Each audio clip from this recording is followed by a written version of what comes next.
Bonjour les amis, bonjour les abonnés, bonjour les futurs abonnés. Petite vidéo, on a le dernier rayon de soleil à mon avis du mois de septembre, parce qu'ils annoncent de la pluie à partir de demain. Donc voilà, je vais vous faire voir le petite visite d'automne du potager. Donc vous allez voir qu'il tient encore pas mal la route. Donc là il y avait les poulets, les poulets ils sont partis, ils sont dans le congélateur les poulets. Donc voilà. Donc là, toujours les herbes aromatiques, un peu la ciboulette, ça part un peu dans tous les sens, du persil, du romarin. Toutes les salades. D'ailleurs, les belles salades. Des très très belles salades. On va commencer à cueillir les premières salades. Enfin, les premières, c'est pas les premières de la saison. Mais on va commencer à cueillir les salades d'ici une petite semaine. Tranquille, là, vous en avez des belles, là. Des belles salades, là. Vous voyez, celle-là, là, par exemple, vous voyez. Elles sont belles, Ensuite, on n'a pas chômé cette année, c'était une superbe année. Donc là, des radis blancs que j'ai semés, ce sont des radis d'hiver. Et à côté, des radis noirs. Alors là, c'est un petit peu sec, mais j'arrose pas. Ils annoncent de l'eau demain. Là, j'ai mis les derniers fenouils. Je ne sais pas ce que ça va donner, on verra bien. J'ai mon pépiniériste qui m'a dit qu'il peut se mettre du fenouil encore au 15 juillet. Bon, on verra bien. Et là, tout ça, ce que vous voyez là, par exemple, ce sont des choux-fleurs, des choux frisés, des choux blancs, des choux de Bruxelles. Non, les choux de Bruxelles, ils sont pas là. Des choux brocolis. Les choux de Bruxelles, ils sont plutôt dans le coin là-bas. Justement, j'ai pas pris de nouvelles des choux de Bruxelles. Ici, des navets. Et dans le carré potager qui est comme ça. Les navets. En deuxième, là, ce sont les radis.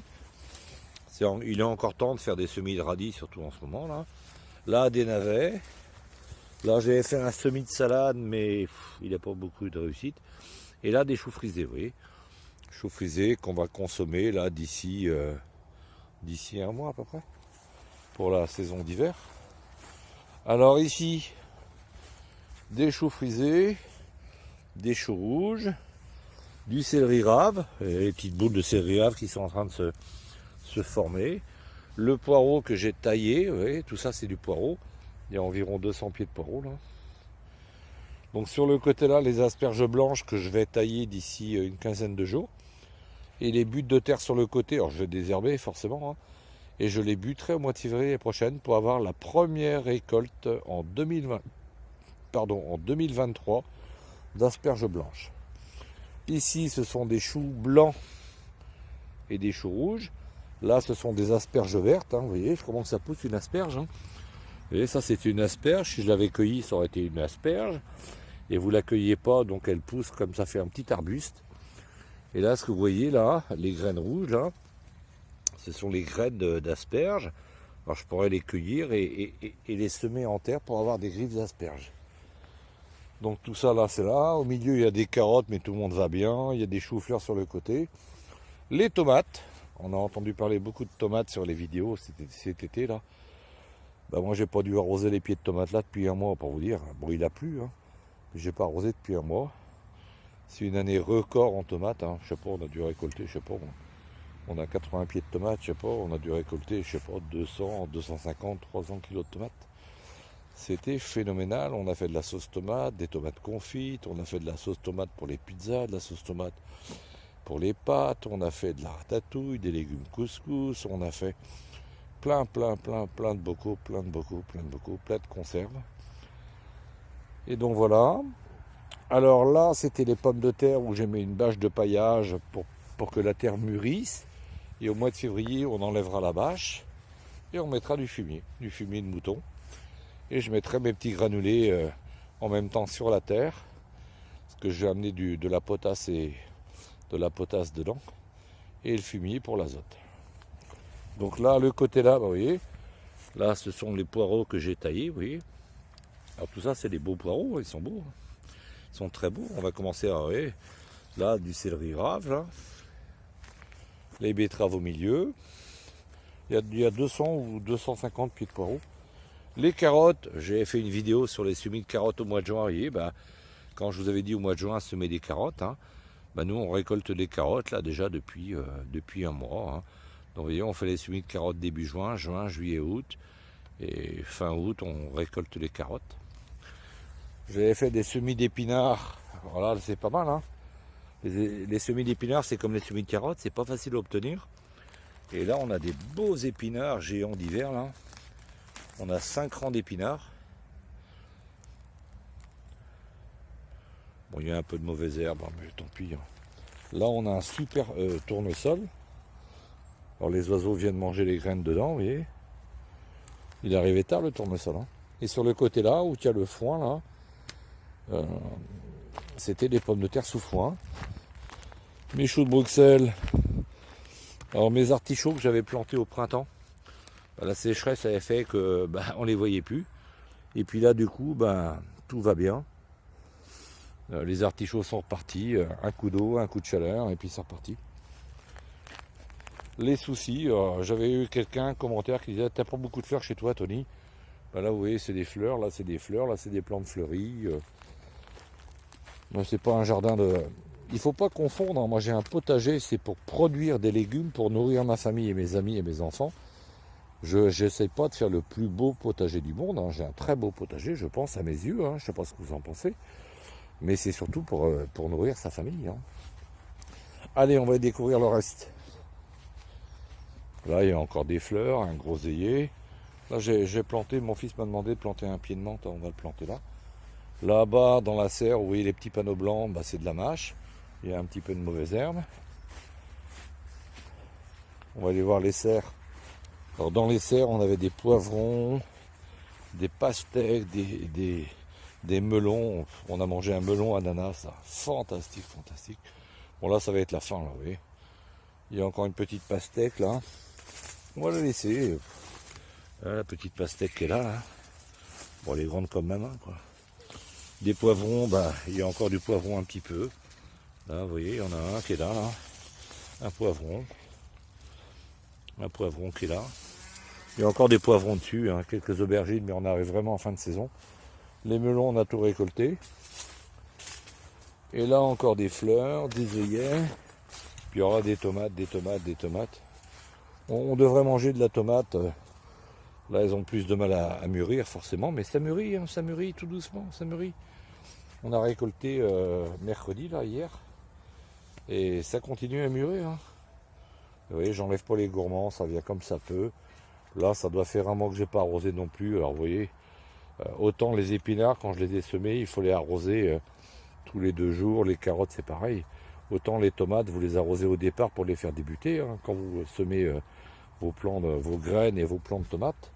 Et puis après, une fois que le pied de tomate est arrivé adulte, on espace les arrosages. Et puis voilà, quoi. Alors, je vous avais dit qu'on aurait mangé des fraises au mois de septembre. C'est pas tout à fait vrai. On va plutôt les manger. Elles sont toutes en fleurs, vous voyez. On va plutôt les manger mi-octobre. Là encore des fleurs, de la rhubarbe qu'on a cueillie. Les feuilles, on les a laissées là. Les composts. Alors là, j'ai étalé du compost pour les pommes de terre, puis dans mes serres aussi. Là, voilà le fumier là, que je vais mettre sur les pommes de terre au mois de février. Donc vous voyez, un potager, ça se prépare, ça se calcule, ça se programme. Et donc tout, voilà. Alors là, c'est encore des pieds de tomates. Alors, on a mis des tuteurs. L'année prochaine, il n'y aura pas de tuteur. Par exemple, vous prenez le pied de tomate là, vous imaginez, c'est un pied de tomate, quoi. Et les tomates, elles sont bonnes, hein, je vais vous dire. Regardez là. Alors, ça vient comme ça peut. Hein. Regardez là, le pied de tomate, là. Regardez ça un peu. Regardez ça un peu. Toutes les tomates. Là, là, là, là. Et là, et tout ça. Allez, on va les découvrir. Et puis les pieds de tomates. Il y avait 80 pieds de tomates. Et puis là, les derniers, on a ramassé les potirons, les potimarrons, les butternuts. Il reste quelques butternuts. Là, il y en a un, par exemple, à ramasser. Des aubergines un petit peu en fleurs. On va avoir d'autres courgettes. Hein. On avait l'odium sur les courgettes, mais on a taillé les feuilles d'odium qui étaient prises par l'odium. Et puis les pieds de courgettes refont des petites courgettes. Je vais vous faire voir d'autres pieds de courgettes. Regardez les grosseurs de tomates, et c'est en train de devenir orangé, mûrissent. Hein. Là, regardez sur le pied de courgettes, là. Encore des courgettes à cette époque-là. Hein. Là, on en a une petite courgette. Une courgette, là, on va en avoir 2, vous voyez. Et puis moi je mets de la bâche, alors certains sont pour, d'autres contre. Le but des choses, d'avoir un potager. Ah bah excusez-moi, ça sonne, je ne sais pas qui c'est. Ah bah comme ça vous ne saurez pas, moi non plus. Et le but d'avoir un potager, c'est d'abord de prendre du plaisir. Hein. Faire du potager, c'est beaucoup de travail. Moi j'ai beaucoup de travail dans ma vie professionnelle et puis aussi avec le potager, mais je ne suis pas tout seul. Hein. On travaille un petit peu en famille. Et c'est surtout de manger des bons légumes. D'avoir un potager, c'est de produire des légumes. Moi, mon grand-père avait un potager, hein, Joseph Berthelot. C'était pour nourrir sa femme, ses enfants. Il avait 4 filles. Un potager, il y a 50 ans, c'était pour nourrir sa famille. Aujourd'hui, le potager, certains youtubeurs, ils font ça pour gagner leur vie. Moi, mon potager, c'est pour prendre du plaisir, nourrir ma famille, mes amis, et ma famille et mes enfants. Donc voilà. Et chacun fait comme il veut. Voilà. Donc vous voyez, c'est pas mal, hein. Il a encore un bel aspect, le potager. Hein. C'est bien le mois de septembre. Hein. Donc voilà. C'est pas mal, hein. Alors si vous souhaitez vous abonner, si vous êtes abonné, alors merci à vous d'avoir suivi la saison. Hein. C'est sympa comme tout, vous êtes les bienvenus et puis vous faites partie un peu de la famille du potager, quoi. Et si vous souhaitez vous abonner, abonnez-vous. Hein. Alors je ne fais pas des vidéos tous les jours comme certains pour gagner ma vie. Moi j'ai un métier, je travaille à côté. Mais j'ai quelques astuces que je tiens de mon grand-père. Puis moi ça fait 50 ans que j'ai un potager, donc je connais un petit peu la musique, même si je continue à apprendre des choses. Mais abonnez-vous et puis vous verrez, si je n'explique pas tout, quand semer ceci, quand planter cela. Mais si vous regardez mes vidéos, vous verrez que quand je fais, faites-le. Par exemple, là, vous voyez, j'ai programmé tout ça, moi. Hein. Les salades pour avoir de la salade jusqu'au mois de novembre, les choux pour l'hiver, les radis noirs, les radis blancs. Là, les radis, on va ramasser encore une dernière fois ou 2 fois. Et je vais refaire une tournée de radis. Les poireaux sont là, les choux, les carottes. J'ai replanté des choux-fleurs pour le printemps. Il y a toujours du travail, quoi. Toujours du travail. Et en légumes, à part, je vous dis, on achète 2-3 sacs d'1 kilo d'endives l'hiver. Mais on est autonome en légumes, quoi. Puis on a fait beaucoup de conserves. Hein. Les haricots sont congélateurs. Et puis là, on va passer aux légumes d'hiver, vous voyez. Même si on va manger de la tomate jusqu'à mi-octobre, je pense. Des épinards. Alors là, ce que vous n'avez pas vu, là, c'est les grandes tiges vertes, là. Je vais vous faire voir. Les grandes tiges vertes, là, tout ça, c'est des butternuts, des topinambours, excusez-moi. Topinambours qu'on va récolter début novembre et qu'on va consommer une grande partie de l'hiver. On les laisse en terre et puis quand on a besoin, on vient récolter le topinambour. Et puis là, il y aura tous les choux. Il y a une petite carotte qui est en train de repousser là. Vous voyez, on va pas manquer de légumes encore cet hiver, quoi. Mais tout ça, faut les programmer, il faut y penser, c'est toute une gestion du potager pour que toute la famille mange des bons légumes, des très bons légumes. Sur ce, je vous souhaite, alors on va faire un écran de fin sur les salades. Hein. Souvent, c'est très très joli, un plan de salade comme ça. On va faire un écran de fin. Je vous remercie à vous, à tous.